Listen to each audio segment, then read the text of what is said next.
with Let's Talk Business. This is Pradhanjali Ravu. On this series, we will talk about brands from real estate, construction, channel partners, and much more.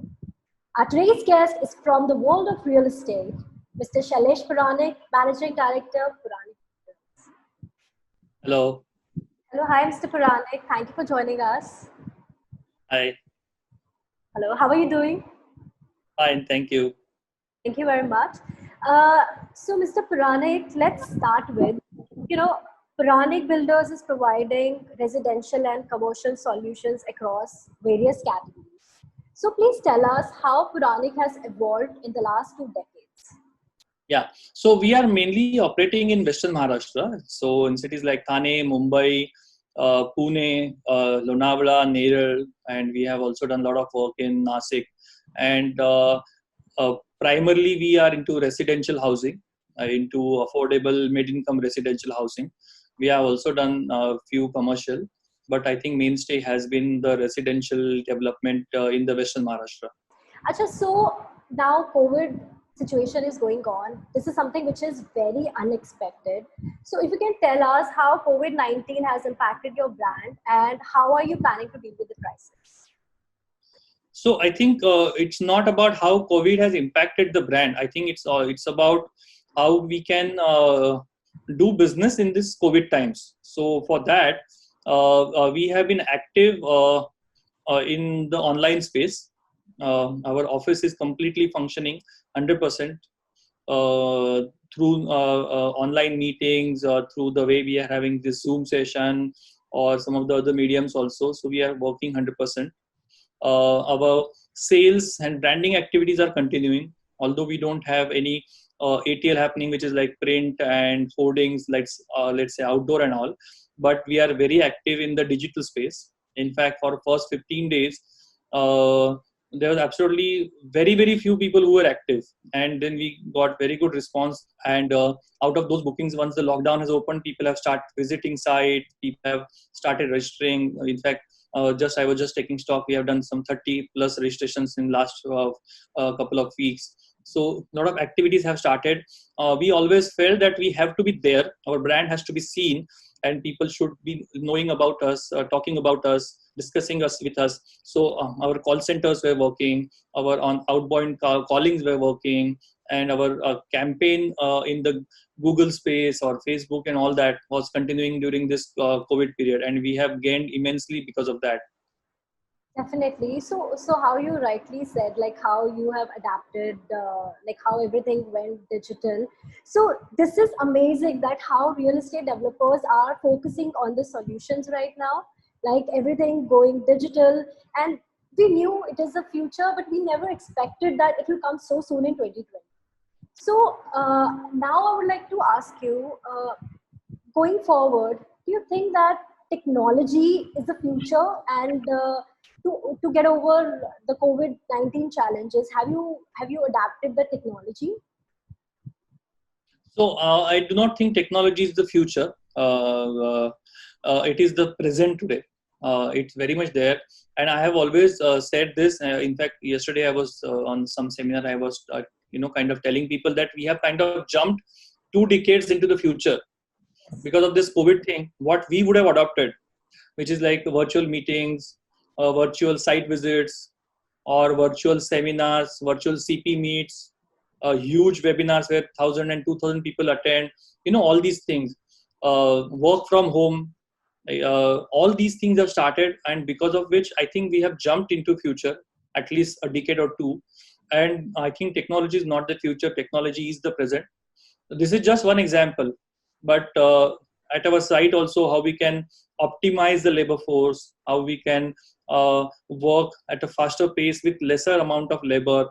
All those things are now active and in play, and those who will adopt it faster, I think it's the survival will be only for those people and those entities who will adapt to this change and will adapt to this change quickly.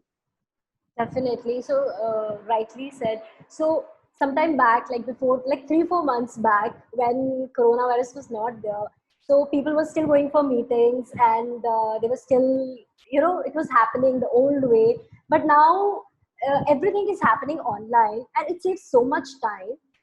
It has Everything has become so advanced all of a sudden in 3-4 months, which is exciting.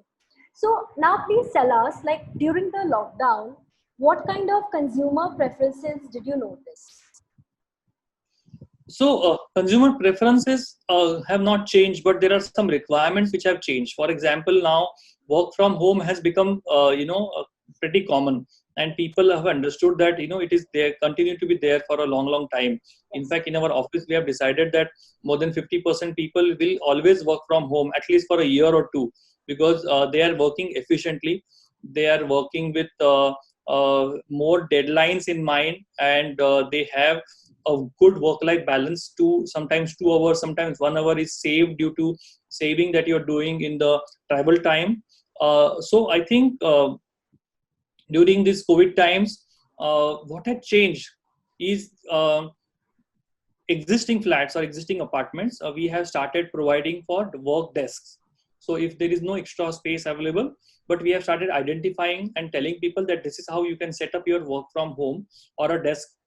But in the newer designs, we have also thinking of uh, adding in a larger apartment a small studio or a small office kind of thing, or again a workspace kind of thing, maybe in your study, in your bedroom, or as a part of your living room, or something like that. I think these things are getting incorporated, and what is happening is this geographical boundaries are no more. So you might be staying in your second home in Lonavala, and maybe working from, let's say, IT company which has a main office in BKC, or even across the globe anywhere. So this, which was happening, that US jobs are coming here, but the jobs which are here, they can be spread across India. So you can always enjoy life of a second home, and then you can work from your second home to any of the big companies. I think this is how the preferences are changing, and they'll change very fast. And this is how they will adopt. Rural people also can work in the urban offices. These things will happen. So actually, this is a very interesting and exciting trend. Work from home. Work from home is a trend which was always there and abroad, but in India, it was not that popular. So as you rightly said, people can work from anywhere. They can go on a vacation, and they can work from there. And now Indian companies will accept it, that okay, this is possible, because earlier they were not taking it seriously, I think. So moving forward, please tell us that how have you been engaging with channel partners, and what kind of support system channel partners are given in these uncertain times? So there are many things. So some people had stopped working. Some were already working. Yes. We especially found out that retail channel partners are not working. So we kept seminars for them. We kept webinars for them, wherein we have told them that how it is that you can work during these times also. What is it that you can do? Can you do how can you do calling on your existing database? Yes. How can you we empowered them with a video calling thing. We empowered them with virtual site visit tools that we have developed. We told them that during these times also we have done this kind of business. We have done online bookings. People have transferred money online. So that kind of gave them first confidence. Second, we equipped them with all this technology that is available right now with us, which I told is online bookings, callings and video callings and all that, and how they can explain people over this video calling also. So that is something that we told them. And we also gave them other kind of support, as in if they need something to spend on, say, digital campaign, which they were doing, but now they are trying to save and not put that money in that campaign. So we have given them that kind of support, because of which they can do the business ultimately, which will benefit us. Okay, that's great. Okay, so next question is very exciting. So when I was going through a website, I read that you started the CSR initiative, where plastic is converted into oil, which is called polyfuel. Please tell us about this initiative, because this is very exciting. Plastic, which is actually ruining our planet, and you can use it as an oil. I mean, oil is something whole world is fighting for. So if we can, like, this technology is amazing. Please tell us about the technology, and also please tell us the oil which is produced in this process, where we can exactly use this oil. Like what purpose it will fulfill. Yeah. So when we saw that project which came to us through an NGO, we were equally excited, and in fact, we could not believe that this kind of thing is happening. And we actually saw the demo, and now, in fact, it is operational in Thane. So what happens is all these rack pickers collect these plastic. All the kachra that is coming, and out of that they segregate the plastic, which is generally our wrappers, our lace packets, and all that, and which, because that is completely not biodegradable, so we segregate that, and after segregating there is a machine which basically converts this plastic into fuel, and also gas is formed. So this fuel or the oil that is formed, this can be used for any kind of activities, which is a pure cooking oil. You can use it in cooking, or you can use it in some of the other ways in which we can use that as a fuel. So that is possible.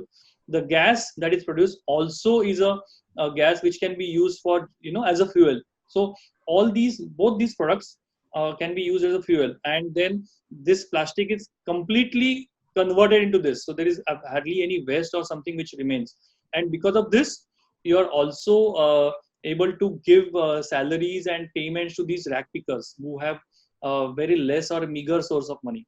So in that way it is really working. You can always visit our plant that is running in Thane. If you want, we can send some photographs also.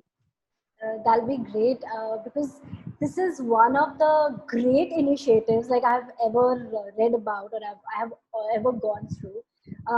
So good luck with this initiative, and I mean it's great what you're doing. So moving forward, please tell us what are the real estate trends you see post COVID-19? So I think one trend I really explained to you, that work from home is here to stay. Yes. So you will see people wanting to shift into their own apartments from a rented apartment. So people have realized that how the important they're owning their own home or a roof over their head is. So I think that is one trend that we are seeing. People are also making space or slightly bigger apartment they are buying because they want that I can work from home. So I can spend time with my family. I have that 1 or 2 hours extra that I can spend with my family for my own hobbies, for my own exercises, and whatever stuff I always wanted to do and I never found time. So that is happening. In commercial also, what will happen is social distancing will come into picture. So you will have change in design. Uh, Commercial real estate demand is likely to go down, but residential real estate demand is likely to go up, which is what is happening. That is a major trend that I see emerging after this. And one more important thing is that you can be anywhere. So you can have your home in Lonavala, as I told you, or Nerul, or any part of the country, and then you can work for any big companies or IT companies, or even for that matter, other companies like architecture companies there, or so many other professional companies are there. So I think this trend is pretty visible, and it's here to stay. It is not something that after COVID is out or we find a vaccine and everything comes to normal. This is something that will not change, because companies want to reduce their overheads. They want to reduce the number of office spaces that they have, and maybe want to invest more in the technology and in their people, because they know that what we have found is that adherence to deadline is much better in these times than it was pre-COVID times, because you are working at home. You are your own boss. That you can work at night time if you're comfortable. You can work in the afternoon or early morning time whenever you're comfortable, and you can do your job. And it's only the common meetings that you have to attend and report. That's what is happening. And Saturday, Sunday, or no Saturday, Sunday, you can work on whatever days you want and still achieve the results. Definitely. So, going forward, do you think that there'll be culture of buying homes? Like in between, we have seen that youngsters, especially, they were not interested in buying homes at all. So this trend was there of renting homes, and nobody wanted to take liabilities on their head because home takes huge investment. So, do you think going forward this trend will change, keeping today's situation in mind?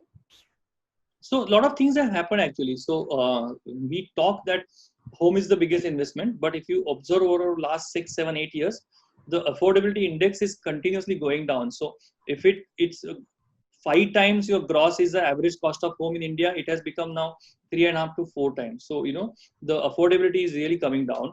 It's further increasing by reducing the home loan interest rate, which has happened.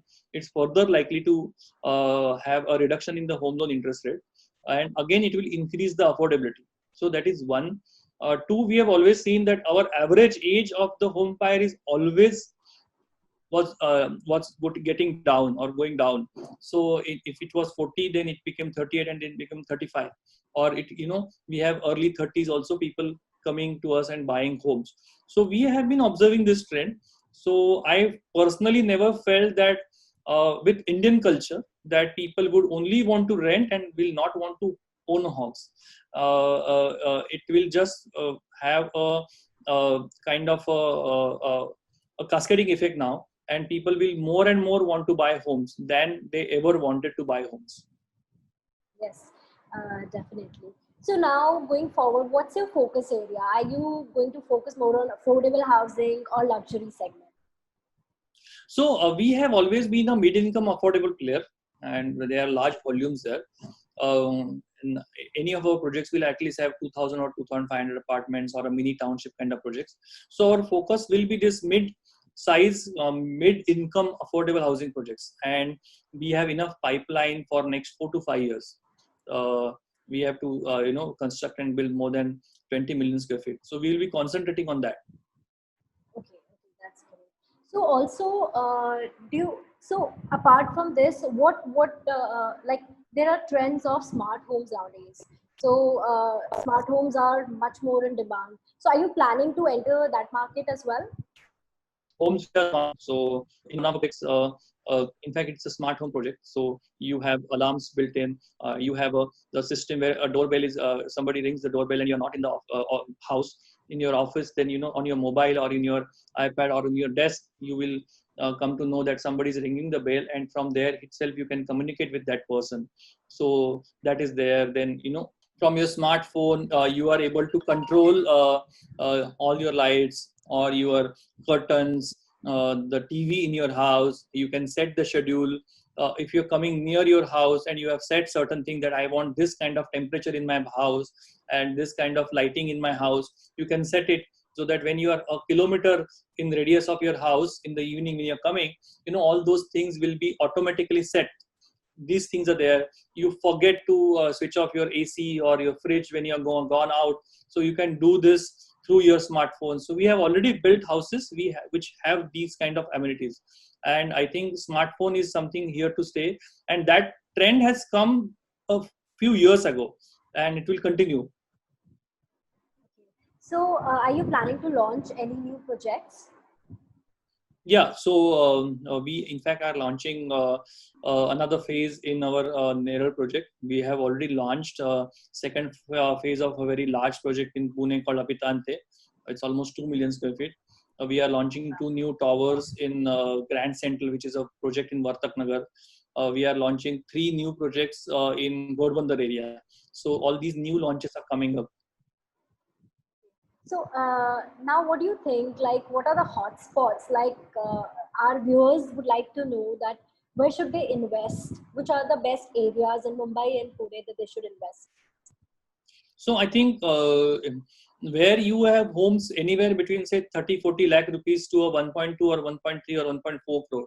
So this is a hot segment. You have volumes, you will get appreciation also, and going forward, these homes will not be available at a price which they are available today. So I think this is best time to buy, and they should invest in these properties either as a first home or as an investment, or they can rent it out, and maybe 10 years down the line it really appreciates, they can move in, or maybe kind of sell these home and invest into another real estate. So Mr. Puranik, this was our last question. Would you like to add anything before we sign off? No, thank you so much. So thank you very much for the insightful session, and I'm sure our viewers will really enjoy the session because they have like how you have explained that which are the hot properties to invest in, what are the real trends. So to all the viewers, we'll come back with many more exciting brand journeys. Follow Reality NXT and stay tuned for more updates. This is Vrindanjali Rawal signing off. Thank you. Thank you. Bye bye.